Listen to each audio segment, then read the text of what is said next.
जरा सोचिए, हमारे पैरों के नीचे एक विशाल अदृश्य नदी बह रही है। ये है भारत का भूजल। ये हमारी जीवन रेखा है, लेकिन आज ये एक खामोश संकट से गुजर रही है।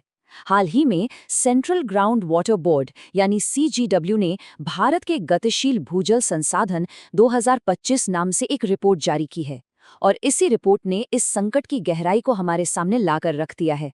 तो चलिए आज इसी पड़ताल में उतरते हैं और समझते हैं कि भारत का पानी वाला भविष्य आखिर किस दिशा में जा रहा है।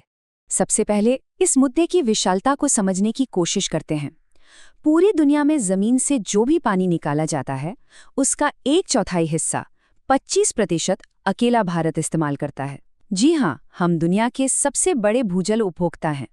ये आंकड़ा ही ये बताने के लिए काफी है कि हम इस छुपे हुए खजाने पर कितना ज्यादा निर्भर हैं। और यहीं से हमारा सबसे बड़ा सवाल खड़ा होता है। जिस अदृश्य कुएं पर हमारे खेत, हमारे घर, हमारे शहर टिके हैं, अगर वो ही सूखने लगे तो क्या होगा? ये कोई दूर के भविष्य का डर नहीं है, बल्कि एक ऐसी हकीकत है जिसके संकेत हमें आज अभी इन ताज़ा रिपोर्ट्स में साफ साफ दिखाई दे रहे हैं। चलिए अब सीधे मुद्दे पर आते हैं और देखते हैं कि सेंट्रल ग्राउंड वाटर बोर्ड की ये रिपोर्ट आखिर कहती क्या है। इसे आप हमारे देश का वाटर अकाउंट स्टेटमेंट समझ सकते हैं, जो हमें बताता है कि हमारे ज़मीनी बैंक में कितना पानी जमा हो रहा है और हम कितना निकाल रहे हैं। तो ये है हमारे अकाउंट का क्रेडिट साइड। रिपोर्ट के मुताबिक 2025 में कुल सालाना भूजल रिचार्ज यानी जमीन में वापस जाने वाला पानी लगभग 448 बिलियन क्यूबिक मीटर है। ये एक अच्छी बात है कि इसमें थोड़ी बढ़ोतरी हुई है। ये वो पानी है जो कुदरत हर साल हमारे भूमिगत बैंक में जमा करती है। और अब देखिए डेबिट साइड, यानी हम निकाल कितना रहे हैं। कुल सालाना भूजल निकासी का आंकड़ा है 247.22 बिलियन क्यूबिक मीटर। तो 448 BCM जमा हो रहा है और 247 BCM निकल रहा है। पहली नज़र में तो लगता है कि बैलेंस पॉजिटिव है, सब ठीक है, लेकिन पूरी कहानी इतनी सीधी नहीं है। इस बैलेंस को नापने के लिए एक्सपर्ट्स एक टर्म इस्तेमाल करते हैं, stage of ground water extraction. आसान भाषा में इसका मतलब है कि हमारे पास जितना निकालने लायक पानी मौजूद है, उसका कितना प्रतिशत हम असल में निकाल रहे हैं। और भारत के लिए ये आंकड़ा 60% से भी ज्यादा है। असली तस्वीर तब सामने आती है जब हम देश को 6700 से ज्यादा छोटी छोटी यूनिट्स में बांटकर देखते हैं। हाँ, ये अच्छी बात है कि लगभग 73% इलाके सुरक्षित जोन में हैं। पर जो असल में चिंता की बात है, वो है ये 10.8% अतिशोषित इलाके। इन जगहों पर हम पानी वापस भरने की रफ्तार से कहीं ज्यादा तेजी से उसे बाहर खींच रहे हैं। ये एक रेड अलर्ट है। तो सवाल ये है कि आखिर इतना पानी जा कहाँ रहा है? देखिए, ये हमारी खेती की रीढ़ है। सिंचाई की लगभग 64% ज़रूरतें इसी से पूरी होती हैं। 85% ग्रामीण आबादी को पीने का पानी इसी से मिलता है, और शहरों की भी 50% पानी की ज़रूरतें यही पूरी करता है। और सबसे अहम बात, जितना भी भूजल हम निकालते हैं, उसका 87% हिस्सा सिर्फ और सिर्फ खेती में जाता है। यानी हमारी खाद्य सुरक्षा की पूरी नींव इसी अदृश्य पानी पर टिकी है। तो अब तक हमने समझा कि क्या हो रहा है। अब सवाल आता है, क्यों? आखिर ये नौबत आई क्यों? चलिए इस संकट के मूल कारणों की पड़ताल करते हैं। देखिए, मोटे तौर पर हम 4 बड़े दबावों की बात करेंगे। पहला, हद से ज्यादा पानी निकालना। दूसरा, हमारे शहरों का बेतरतीब फैलाव। तीसरा, हमारे कानूनों और सिस्टम में कुछ कमियां। और चौथा, जाहिर है, जलवायु परिवर्तन का बढ़ता असर। ये जो अतिदोहन की समस्या है, ये कुछ राज्यों में तो हद पार कर चुकी है।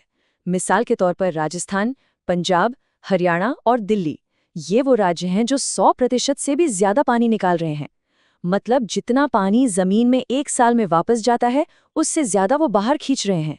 एक तरह से ये अपने भविष्य का पानी आज ही इस्तेमाल कर रहे हैं। शहरीकरण एक और बहुत बड़ा कारण है। जैसे जैसे शहर फैलते हैं, हम जमीन पर कंक्रीट और डामर की एक चादर सी बिछा देते हैं। अब होता क्या है, बारिश का पानी जमीन के अंदर जा ही नहीं पाता। इसी को कहते हैं एक्विफर डीसैचुरेशन। मतलब हम पानी निकाल तो रहे हैं, लेकिन उसे वापस भरने का रास्ता ही बंद कर दिया है। तो ठीक है, हमने समस्या की गंभीरता को अच्छी तरह समझ लिया। अब बात करते हैं समाधान की, क्योंकि हर संकट अपने साथ समाधान का एक मौका भी लेकर आता है। और अच्छी बात यह है कि हमारे पास आगे बढ़ने का एक रोड मैप भी मौजूद है। एक बहुत बड़ा संस्थागत सुधार जिसकी सिफारिश मिहिर शाह कमेटी ने की थी, सेंट्रल वाटर कमीशन यानी CWC और सेंट्रल ग्राउंड वाटर बोर्ड यानी CGWB, इन दोनों को मिलाकर एक राष्ट्रीय जल आयोग बनाया जाए। लॉजिक बहुत सिंपल है।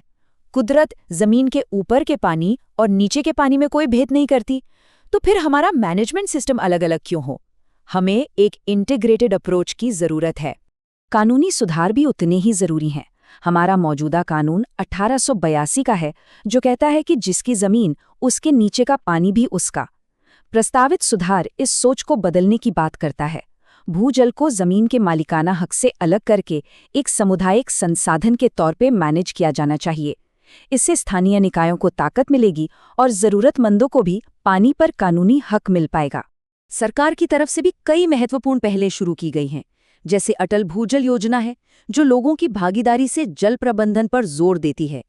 जल शक्ति अभियान है, जो पानी बचाने को एक जन आंदोलन बना रहा है।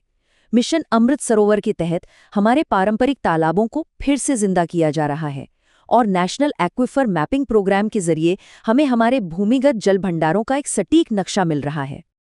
अंत में बात यहीं आकर रुकती है कि ये सिर्फ सरकार का काम नहीं है। भूजल का प्रबंधन हमारी सबकी एक सामूहिक और साझा जिम्मेदारी है। तो आज हम इसे एक विचार के साथ अपनी बात खत्म करते हैं। ये जो भूजल है, ये किसी एक व्यक्ति की संपत्ति नहीं, बल्कि आने वाली पीढ़ियों की साझी विरासत है। सवाल ये है कि हम सब मिलकर इस अनमोल विरासत को भविष्य के लिए कैसे सुरक्षित रखेंगे। इस पर सोचना हम सभी का कर्तव्य है। अगर ये वीडियो आपको पसंद आया हो तो लाइक जरूर करें, शेयर करें उन दोस्तों के साथ जिन्हें UPSC, लॉ या जनरल नॉलेज की तैयारी करनी है। और हाँ, सब्सक्राइब करें।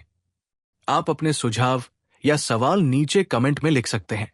UPSC एंड कॉम्पिटिटिव एग्जाम की गाइडेंस या मेंटरशिप के लिए संपर्क करें।